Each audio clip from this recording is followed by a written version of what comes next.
confident in their judgment, their decisions, and my own decisions as well. So 2012, I was back in Nepal in Lutla, and just one of the most dangerous airports in the world, so I'm told. And yeah, the flight there was great to be back, trekking towards Everest Base Camp. You know, it's a great place, the valleys, the rivers, you know, it's an amazing journey to Everest Base Camp. But this time was different. I was quite nervous because I was going to attempt Everest, so, you know, I was trekking in. I'd been there before, but it was different because I felt, you know, anything could happen on Everest. You just never know. I felt prepared, and obviously after climbing Choyu, you know, it was a good step. But you never know what's going to happen when you climb 8,000-meter peaks. And so there's a lot of, in Nepal, there's you know, a lot of monasteries and temples along the valley, and we met this lama and got a lesson for the climb. And you know, it's very interesting to see Buddhism and be part of it.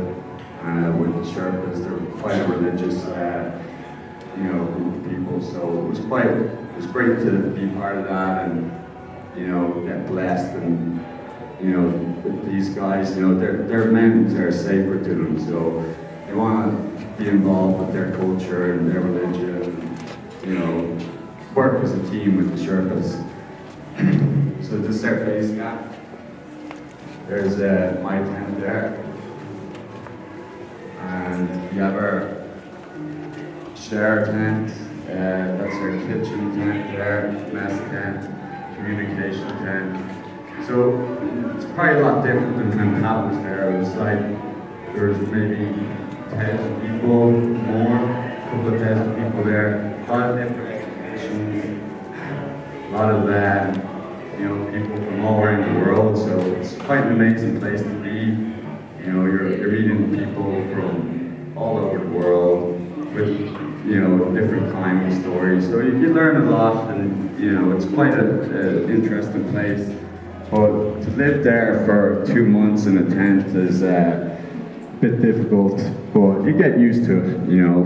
You get used to it after a week or two, and, you know, it's a great place to be. And, you know, once you're there, you start on the mountain. But you know, I used to hang out with the Sherpas a lot in their tent, and you know, talk to them. Some of them were drinking before the expedition. I didn't take part, but you know, they like to have a good time. They like to party, you know. But they're great people, you know. So I used to spend a lot of time in their tent, you know, talking to them about different climbs and things like that. So, you know, and drinking their tea and eating their food, their Sherpa stew, which was quite nice. But none of the other climbers in my expedition, you know, took part. They thought they'd get sick. So, but the Sherpas were, you know, they were very accommodating, and you know, gave me the confidence to start climbing this mountain. And here's base camp down here. So that's where we were for nearly 2 months. This is the first part, and probably the most dangerous part, the ice fall. So you climb up through here, and then you go to Camp 1 there. Then the Western Croom is up through there, the Lhotse Base, South Col, and then the top there.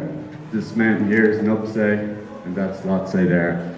So, you know, you're staying here, base camp, but you have to try and make your way up and down to climatize, and hopefully you get the weather window to go up to the top. So, you know, again, we did a puja ceremony. The Sherpas don't like to step foot on the mountain unless they do the puja ceremony. So a lama came to our base camp and, you know, blessed all the climbers, blessed the expedition, which was amazing. You know, you're surrounded by these beautiful mountains, and you know, you're part of this religious ceremony, which was really interesting, and you know, it's a great thing to be part of. And then we started climbing. This is the first, one of the first days we were climbing through the ice fall. And as you can see, it's quite tricky. It's like a big popcorn of ice blocks here. And, these are moving all the time.